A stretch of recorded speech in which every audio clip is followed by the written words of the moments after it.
Sur la droite.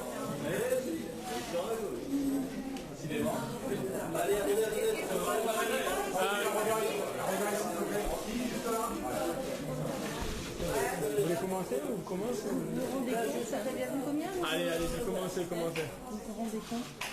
Ouais, c'est C'est énorme. Bon, énorme. alors merci d'être tous Pas très présents. gênant, mais... Forcément, c'est un événement incroyable qui vient de se passer sur notre commune. Je remercie encore Monsieur Zapata. Merci à vous. C'est une vitrine exceptionnelle sur notre territoire.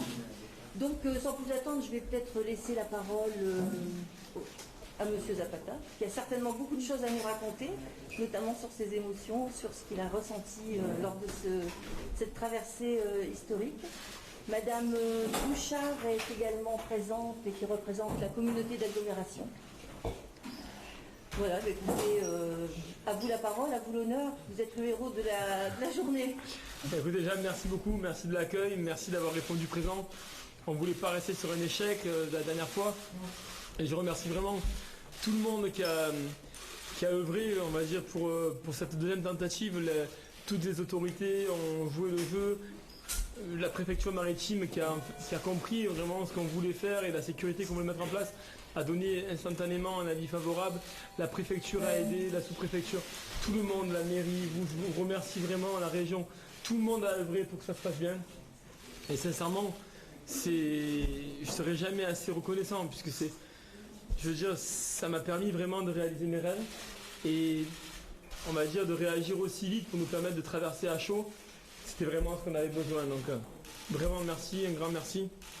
Je voudrais aussi remercier mes sponsors parce que sans eux, ça n'aurait pas été faisable.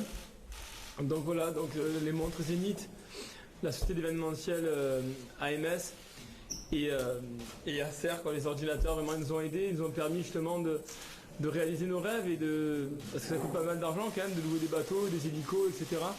Et voilà, au-delà de ça, c'est vraiment ma femme, mon fils, ma famille que je voudrais remercier, ils sont derrière moi, ils me soutiennent. Ma femme elle assure tout le temps, elle sait que vraiment je prends quand même du risque et elle le sait, elle est consciente, mais bon, elle sait que mes rêves sont importants pour moi déjà et elle me suit, donc vraiment merci.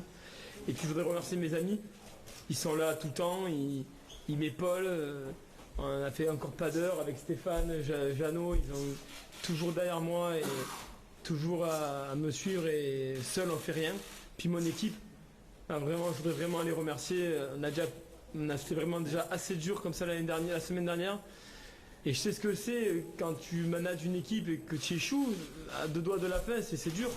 Tout ce travail qui est anéanti, parce que finalement, c'est des mois de travail et puis tu passes pas. Quand tu passes, t'as gagné, quand tu passes pas, t'as tout perdu. C'est comme construire une maison et quand tu fermes la porte, la maison elle s'écroule. C'était ça la semaine dernière. Et quand j'aurais dit je compte recommencer, ils m'ont dit mais ça c'est évident, mais j'aurais dit mais je compte recommencer mais la semaine prochaine. Donc, c'était beaucoup moins évident et ils n'ont pas hésité, tout le monde a foncé et c'est ça l'ADN de notre société. C'est on lâche pas, on va au bout de nos rêves et même quand c'est dur, et c'est là que c'est encore plus dur, parce qu'avec la fatigue, il ne faut pas faire d'erreur, il faut être concentré et je dirais que c'est ce qui nous différencie des autres sociétés.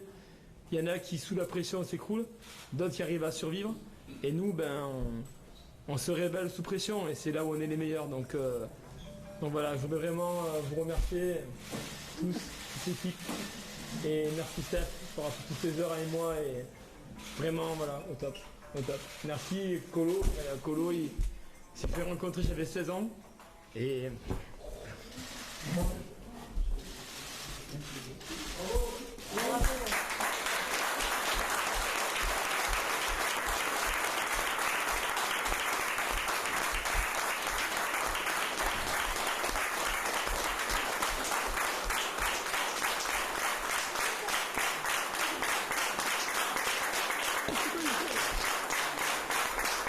chance. J'ai beaucoup de chance. Voilà. J'ai beaucoup de chance d'avoir ces gens derrière moi. Et... Voilà, je réalise mes rêves, quoi. C'est, voilà, honnêtement, c'est beaucoup d'émotions. C'est énorme. Voilà. Et j'ai beaucoup forcé, c'était dur. J'ai pas mal de soucis quoi, ces derniers temps, c'était compliqué. Voilà. Je suis dans un accident assez dur. Voilà. Pas évident. Voilà. On peut commencer les questions. Ouais, c'est... Non, c'est mon mariage. Ouais.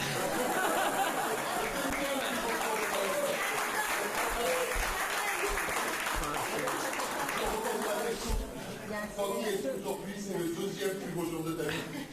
Le troisième, parce que j'ai quand même la naissance de mon fils. Mais c'était dur aussi. Je dirais que franchement, voilà, c'est les plus beaux moments de ma vie, ils ont toujours été mélangés de difficultés et d'efforts. Je veux dire, même quand mon fils est né, ça a été une journée atroce, quoi, à souffrir comme pas possible. Mais voilà, quoi. Quand on veut les choses, il faut forcer. Et voilà, nous, on est le parfait exemple, quoi. Tout ce qu'on a eu dans notre vie, on a fait des grandes choses, on a une chance énorme d'avoir réalisé nos rêves, mais on a toujours forcé. Voilà, il faut jamais baisser les bras, on a toujours forcé, quoi. Donc on a eu un peu des vies, on va dire, un peu des scénarios, on va dire, un petit peu hollywoodiens, où tu regardes un film, tu te dis non, mais c'est la fiction, parce que réussir comme ça à l'agence touriste à la dernière seconde, mais c'est notre vie, quoi. On a passé notre vie à faire ça, notre vie à arracher des victoires à la dernière seconde. Et ça, je dirais que c'est pas le hasard, c'est le travail, quoi. C'est là où les gens ils baissent les bras, ben, nous on force et tu vas jusqu'à l'épuisement. Et c'est ça qui est beau, parce que plus le travail est dur et plus la victoire est belle. Aujourd'hui, je veux dire, personne de l'équipe oubliera ce moment. C'est gravé dans nos cœurs pour toute notre vie. Et je dirais que ça vaut tout. Peu importe, je veux dire, l'argent, l'histoire, tout ça, ça n'a pas de valeur. Ce qui a de valeur, c'est quand tu te fixes un challenge. Et quand ensemble avec une équipe, tu réalises tes défis. Et ça, c'est quelque chose que tu emportes au-delà de tout ça. Et c'est... Voilà, tu partages toute ta vie et honnêtement, je suis comblé aujourd'hui. Est-ce que vous avez question d'être un exemple au-delà d'un héros, un exemple justement par le parcours que vous avez eu pour tous les gens qui vous ont regardé, c'est ce que m'ont dit beaucoup de personnes du public qui ont interrogé, c'est que c'est un héros, mais c'est plutôt un exemple pour nous, pour le quotidien, pour la vie, c'est que vous jamais lâché. Bah, disons que c'est la base de la vie. Je veux dire, si vous lâchez au premier effort, vous n'arriverez à rien, quoi. C'est ça qui compte. Mais rien que pour soi-même. Je veux dire, un échec, c'est rien. Il n'y a pas de problème à échouer. Mais échouer en ayant la conscience tranquille. Et pour échouer en ayant la conscience tranquille, il faut être sûr d'avoir donné 200% de ce qu'on peut. Voilà, moi je me suis toujours battu toute ma vie à 200%. Et j'ai eu la chance. Après, attention, la réussite, il faut être modeste à la réussite parce que c'est hyper aléatoire. Je veux dire, j'ai travaillé dur toute ma vie, c'est pas pour ça que j'ai eu de la reconnaissance, c'est pas pour ça que j'ai gagné de l'argent. Je veux dire, c'est comment générer de l'attraction, des médias ou générer de l'argent.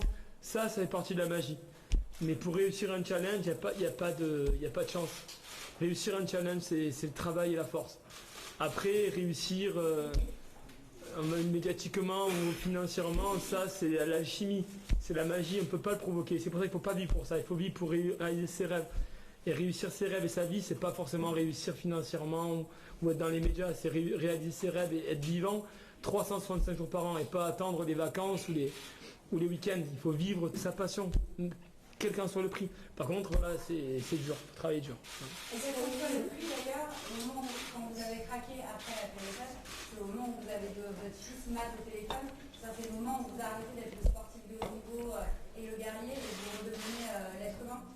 Voilà, l'être humain, un papa, je veux dire, il m'a envoyé un message hier soir, c'était dur quoi, tu te dis, est-ce que je vais pas trop loin quoi, en fait, est-ce que j'ai le droit de réaliser mes rêves, j'ai pas le droit de briser les siens, donc voilà, faut être très concentré et voilà, le compromis en fait c'est par le travail que tu arrives à le faire quoi, on joue beaucoup là, on prend beaucoup de paris sur l'avenir, on compte sur notre force pour s'en sortir, mais on ne joue pas avec la sécurité. Voilà, la sécurité c'est la priorité Et aujourd'hui, si on veut, de toute façon, si on veut réaliser nos rêves, il faut rester vivant. Donc de toute façon, voilà, c'est la priorité. Mais c'est vrai que bon, voilà, tu passes 1 heure avant de t'endormir à rechecker tout. Et j'avais déjà rechecké tout dans ma tête les heures d'avant. Et quand tu reçois un message comme ça, tu te dis bon allez, on repart et refais 4 tours pour être sûr que tout va bien parce que t'as pas le droit qu'il t'arrive quelque chose. Donc voilà, ça me tient en vie aussi, ça, ce genre de choses.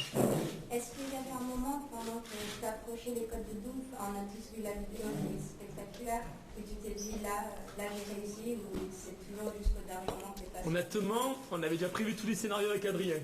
À quel moment je dois faire demi-tour, à quel moment je dois partir. J'ai appris toutes les erreurs par cœur parce qu'il y en a une quinzaine qui peuvent apparaître ou une vingtaine. Et en fait, le scénario, c'est que quoi qu'il en soit, au moment où j'arrivais avec une panne à la moitié de la deuxième partie, et là, il fallait continuer, il n'y avait pas le choix. Donc quand je suis arrivé là, j'ai dit, bon, mais maintenant, il n'y a plus de demi-tour.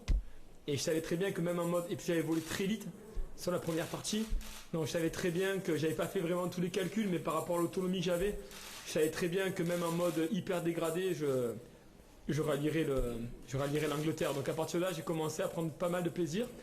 Et là, j'ai commencé à relâcher un peu la pression, j'ai commencé à avoir mal, j'ai commencé à avoir les cuisses qui brûlaient. Et juste au moment où j'ai voulu ralentir, je me suis dit non mais accélère. Et je me suis dit, imagine que t'es en panne de kéro et qu'il faut avancer à fond quoi. Et du coup, j'ai avancé à 20 km/h plus vite et j'ai vu les falaises arriver de plus en plus vite. Et là, j'ai commencé un peu à slalomer.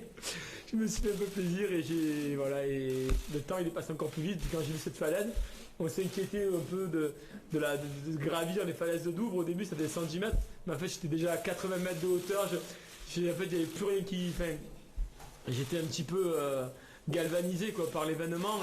Et en réalité, j'étais obligé de descendre pour passer à côté de la page tellement j'étais déjà haut. Donc, non, Puis quand je suis passé, en fait, j'avais repéré en fait, la zone d'atterrissage à pied. Donc c'est long, quoi. Tu descends, tu marches l'escalier. J'ai traversé la plage, je m'attendais à accélérer en fait. Puis en fait, j'étais déjà sur la plateforme, quoi. Ça va tellement vite, quoi, que j'étais même surpris de les voir aussitôt. Puis voilà, quand j'ai vu Steph, c'était la délivrance, quoi. J'imagine comme ça a été dur pour lui la fois d'avant où il m'attendait, et puis je peux arriver, il remballe et il démonte. Donc, je me suis mis à sa place et tout seul dans le train en revenir, donc je me suis dit mais là je peux pas lui faire ça une deuxième fois. Donc du coup j'étais vraiment heureux, quoi. Vraiment heureux. Et c'est quoi cette sensation en fait, à un moment où vous voyez vous arrivez à la plateforme, juste un peu prendre le temps de rester un peu en l'air? Parce qu'elle s'est envolée la plateforme en fait. D'accord. Alors ça on n'avait pas prévu, je me suis dit non quand même pas. Mais la sensation d'être comme ça, de voler. Ah ben là après elle s'est envolée, donc j'ai dit calme-toi, je vais pas te recasser la gueule devant tout le monde, donc voilà je me suis dit souffle un coup, j'avais les jambes qui tremblaient un peu, puis bon après je me suis arrivé à me remettre un petit peu dans le truc et... Mais vous de voler, c'est quoi comme sensation? La sensation c'est juste fou, plus on avance, plus la machine elle augmente en performance, en performance honnêtement elle n'a pas augmenté depuis presque 2 ans, mais en sécurité, en fiabilité, en redondance, donc plus elle est redondante et plus moi je peux me libérer et penser à piloter et plus penser au risque, donc non c'est vraiment c'est tout un travail d'équipe et comme je disais à tout le monde, c'est voler, c'est la finalité, c'est ce moment où je suis seul avec mon casque sur la tête, mais en fait c'est des milliers d'heures de travail derrière et auxquelles je participe aussi, auxquelles mon équipe participe. Mais à la fin, c'est vraiment le moment en fait où tu voles, mais c'est des milliers d'heures de travail derrière. Donc on peut pas toujours imaginer que le bon, il y a tout ce qui se passe derrière. Mais aujourd'hui, la machine elle est parfaite et c'est extraordinaire de voler avec ça, extraordinaire. Vous avez un temps des pics de vitesse? Vous avez dépassé? Non, 170, 160, 170. Ouais. Frank, en anglais s'il vous plaît, expliquez-nous votre émotion aujourd'hui. My emotion was it was amazing, you know. I realized that I did like 90% at the moment I land because I missed the first landing, you know. Another time the platform comes to me, almost hit the platform, almost hit the flyboard. So I said, okay, one step back. I just moved back. I breathe a little bit, and I try to understand what's happened. And I realized that the boat and the platform moved to me. So it's impossible to move to the platform. I just stay and waiting for the boat moving to me. And then I waiting, and I grabbed the platform. So that was the good idea at the right moment. I realized I was frustrated last week because I took all bad decisions. You know, I approached the platform in a bad way. When the platform hit my board, I just tried to land. The right thing was to just take off again. So a lot of mistake, and I tried to focus, but it was the first time. So that was a very focused. But when I land a little bit hard on the platform. But when I land, I check all my friends, and I realize that okay, now you've done 90%. Now it's just between me and my mind. You know, it was just resist to the pain, and I will arrive to England. So and when I arrived there, it was just amazing. I saw my friend Stefan. I realized, and I can understand how frustrated he was last week because he worked hard, and then he waiting for me, and I didn't come, and he has to repack everything and take the train alone.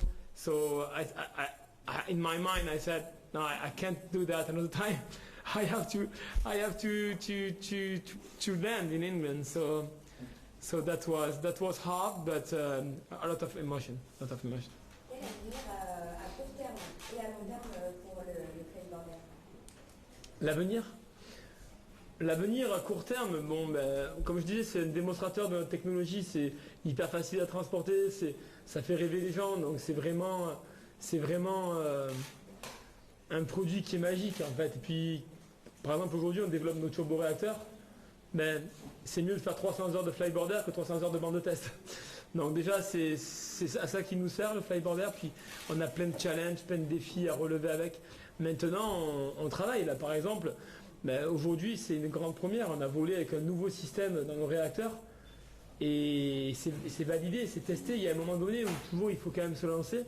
Donc il nous sert à ça aussi, le Flyborder. C'est un produit qu'on maîtrise à 200%, donc c'est plus facile de mettre une innovation sur un produit qui est maîtrisé qu'une innovation sur un produit qu'on maîtrise moins.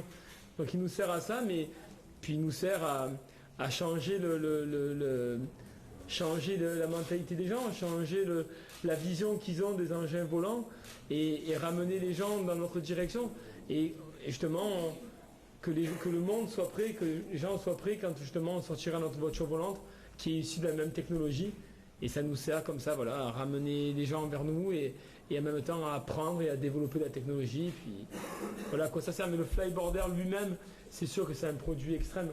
On n'a pas voulu, par exemple, relâcher les vidéos de l'atterrissage raté de la semaine dernière parce que honnêtement, je pense qu'on aurait eu vraiment du mal à avoir des autorisations.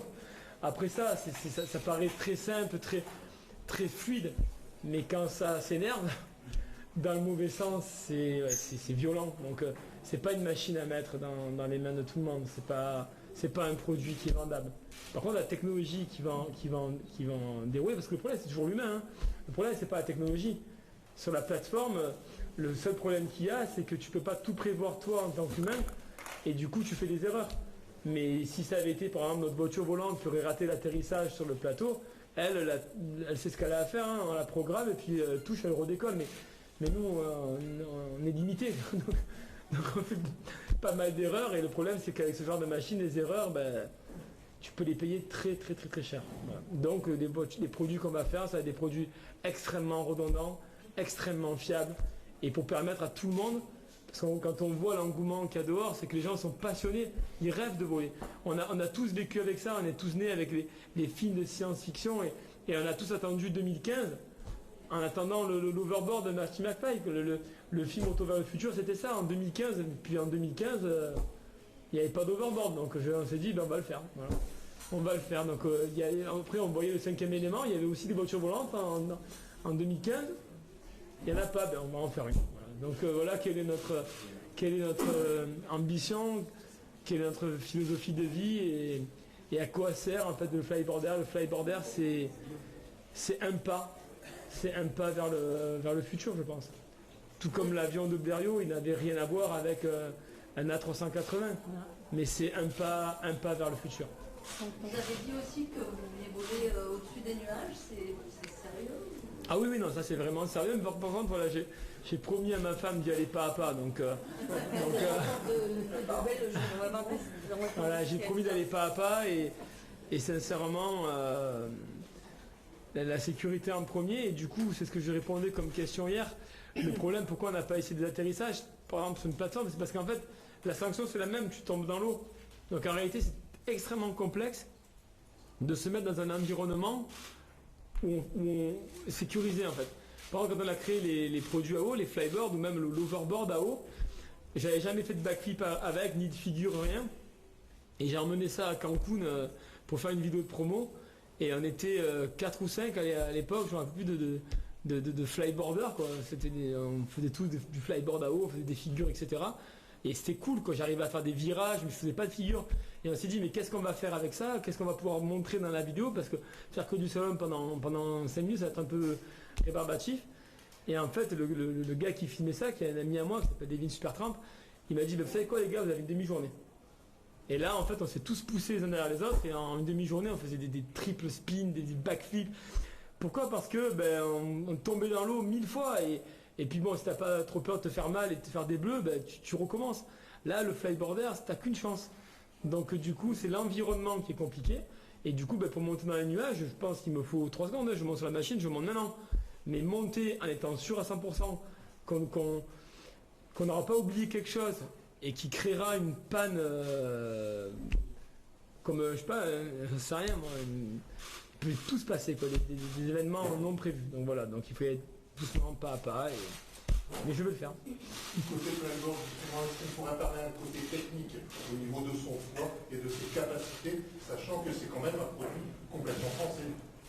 Ah, c'est un produit 100% français, il pèse exactement 26 kg 100. Voilà, donc il a une poussée de 210 kg. Et sa vitesse max, aujourd'hui mesurée, c'est 202 km/h. La conception est bien sûr de vous-même, mais tout ce qui est autour, c'est-à-dire les cartes électroniques, tout ça est fait en France? 100% en France, 100% designé par nous. D'accord, ok. Et une dernière question au niveau du flyboard, si aujourd'hui vous devez l'estimer au niveau de son prix? En prix de revient ou en prix de vente? En prix de vente. En prix de vente. Demain, je désire vous acheter un flyboard. On le vendra pas déjà. Mais non, c'est un produit qui, on va dire, on peut pas, sympa du flyboarder par exemple, parce que c'est pas un produit qu'on vend, donc on n'a pas fait d'estimation dessus, mais le EasyFly, lequel on a été approché par différentes armées du monde entier, et qui est, on va dire, le frère jumeau en fait du flyboarder. C'est un mix entre un flyboarder et un Segway. La technologie est à peu près la même. C'est un produit qui coûte dans les 250 000 euros. D'accord. Donc aujourd'hui, si je désire vous acheter votre flyboarder, ah, ça ne sera pas moins de 250 000 euros, mais je ne vous le vendrai pas quand même. Vous avez mis combien de temps au final? Je dirais 20 minutes, non? Je sais pas. Ah ouais? Ben voilà. 21 minutes. Ouais. Vous parlez beaucoup de voitures volantes, concrètement, ça en est où ce projet? C'est à l'état de réflexion encore? Non, pas du tout. Non, mais là, la voiture, je vois qu'elle est allée ou elle va aller en peinture dans les jours qui arrivent, la carrosserie. Et le châssis, en fait, il vole déjà. Et, enfin, la base de la technologie vole déjà. Et le châssis exact, la copie de la voiture volante, on attend les autorisations de vol qui devraient arriver dans les jours qui suivent, si vous m'entendez déjà assez.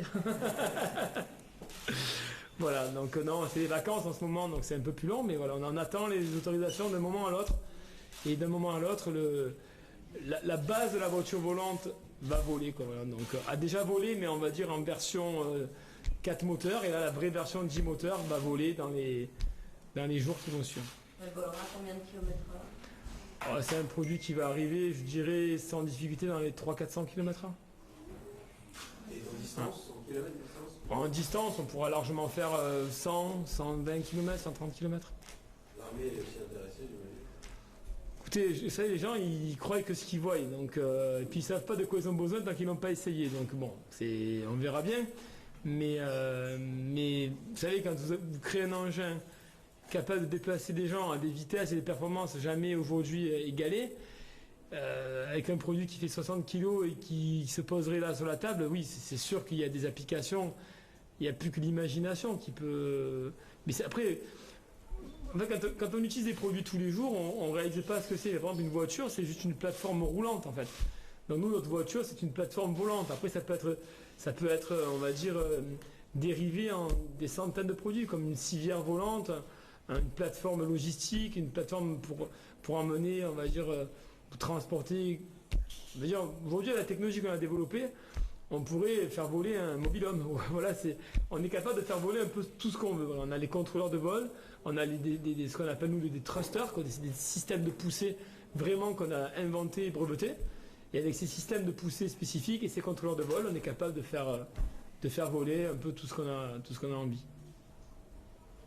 Christelle, aujourd'hui, quel est le regard que vous avez aujourd'hui sur Francky après cet événement si particulier? Vous aviez peur dans un premier temps, parce qu'il y avait effectivement ce ravitaillement. Une fois qu'il est arrivé, c'était un soulagement. Aujourd'hui, vous avez quoi comme regard vis-à-vis de Francky? Ah, mais je suis fière quand même. Non, je suis fière qu'il y soit arrivé et puis je suis fière du travail qu'il a fait en si peu de temps. Donc, non, je suis ravie pour lui et puis qu'il ait pu réaliser son rêve. Mais il y en a plein d'autres, donc il a la longue liste au Père Noël. Donc. Francky, aujourd'hui, si vous aimeriez avoir votre cadeau de Noël après le flyboard, ce serait quoi? La fusée? Non, moi je dis qu'en fait, moi en réalité, je veux dire, comme je dis tout le temps, on n'a qu'une seule vie. Donc pour moi, la gâcher, ce serait juste de pas arriver à faire quelque chose. Juste de ne pas faire tout ce que je peux arriver à faire. Je veux voir où sont mes limites. Après, quand je les aurai touchées, bon, je reviendrai un pas en arrière. Mais pour l'instant, j'avance. Donc, je veux juste avancer jusqu'au bout. Si à la fin, on crée une fusée, ben, on le fera. Hein. Pourquoi pas? Non, mais vraiment, hein, sincèrement. Si. Le cas échéant, si vous aviez... Le cas échéant... Vous seriez prêt à revenir ici? Ben, honnêtement, le cas échéant, on ne maîtrise pas la fusée. Je pense qu'il faudrait qu'on s'y penche un peu.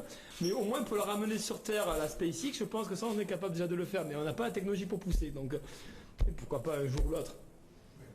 Alors, Adrien va s'arracher les cheveux qui lui restent. Mais pourquoi pas? Moi, honnêtement, je veux juste aller jusqu'au bout et pousser mon équipe jusqu'au bout et qu'on arrive à... Voilà, le gâchis, c'est juste de ne pas faire ce qu'on est capable de faire à 100%. Après, quand tu n'y arrives pas et que tu arrives au bout de tes capacités, je veux dire, tout le monde arrive à ses limites, c'est pas grave. Mais tant qu'on pourra avancer, on avancera. Après, décoller de Sangatte, pourquoi pas? On y pensera. Mais bon, faire un lanceur ici, je pense qu'ils vont râler quand même. Quand vous étiez tout à l'heure dans votre bulle juste avant d'arriver et de toucher l'Angleterre, vous n'avez pas eu envie à un certain moment de faire demi-tour et de profiter encore des quelques minutes au-dessus de l'eau? Non. Non, je voulais atterrir, franchement, je voulais atterrir. Pour être honnête, voilà, c'est vraiment le genre de défi que je dirais, le genre de défi masochiste que tu fais pour l'après. Tu le fais pour ce que tu vas ressentir au moment où tu te poses, parce que dans le moment, en fait, des fois, c'est dur, quoi. T'as envie que ça s'arrête, quoi. Là, à la fin, sincèrement, c'était les jambes, c'était tout. J'étais au bout, je pense. Voilà, je pense que j'étais pas loin de ma limite, quoi, aujourd'hui. Voilà. 10 km de plus aurait été... Après, je sais pas, une fois que tu es dans le truc, après 10 km de plus, à 10 km de plus, il restait, je crois, une douzaine de kilos dans le sac. Ouais. Donc, ouais, peut-être que j'aurais pu en faire encore 5 ou 6. Il y a des gens qui attendent. Quelques mots. Comment? Allez-y, avec plaisir. Donc, moi, ce que je souhaitais en tous les cas, c'est mettre en avant ce que nous avons vécu et je pense que Francky ne mesure pas encore le fait qu'il soit entré dans l'histoire et hors du matériel qu'il a pu effectivement traverser la Manche et en termes de technologie et d'aspect, je dirais, humain, c'est quelque chose qui va marquer en fait toutes les nouvelles technologies, qui marquera aussi les défis humains. Je pense que c'est un visionnaire, un passionné et en tous les cas, sachez que nous avons vécu quelque chose d'énorme, d'inaccessible et on voulait vous remercier, vous féliciter pour ça. Merci beaucoup. Merci.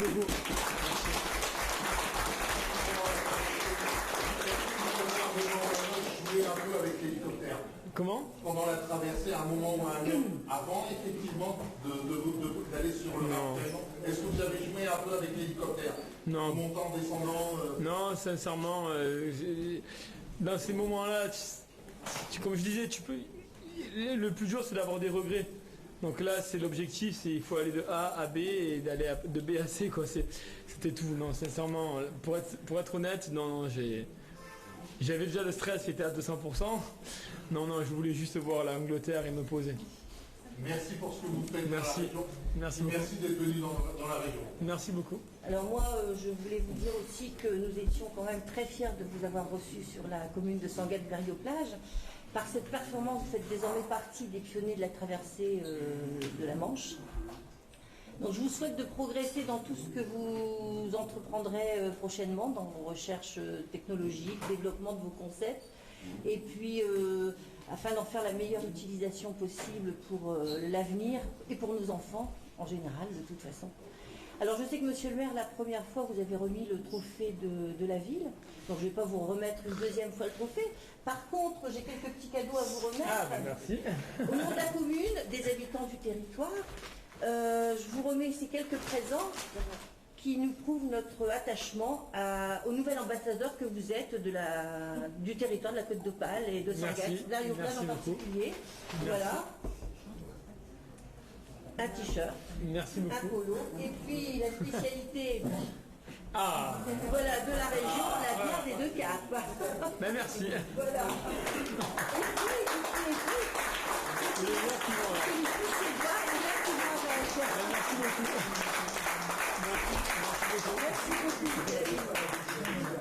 Merci. Moi j'ai mangé les goflettes et ma femme va boire la bière. Alors nous avons également un livre d'or à vous faire signer si vous voulez bien. Je vais mettre quelques mots.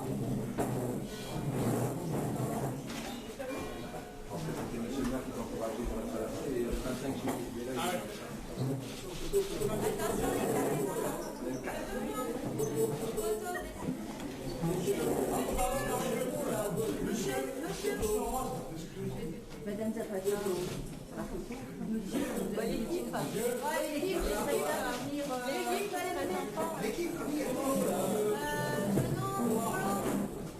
voilà.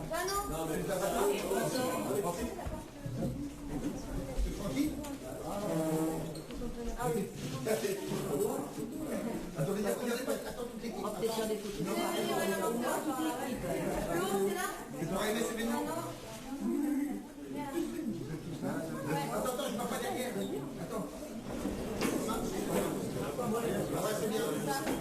Oui, j'accepte.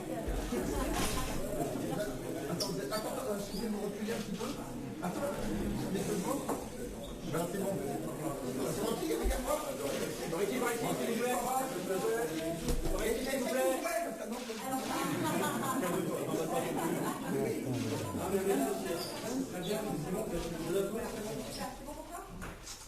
Monsieur,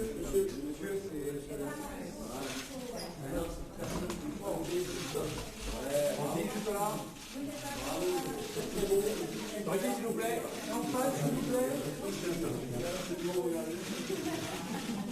Calmez-vous les gars. On se casse les couilles.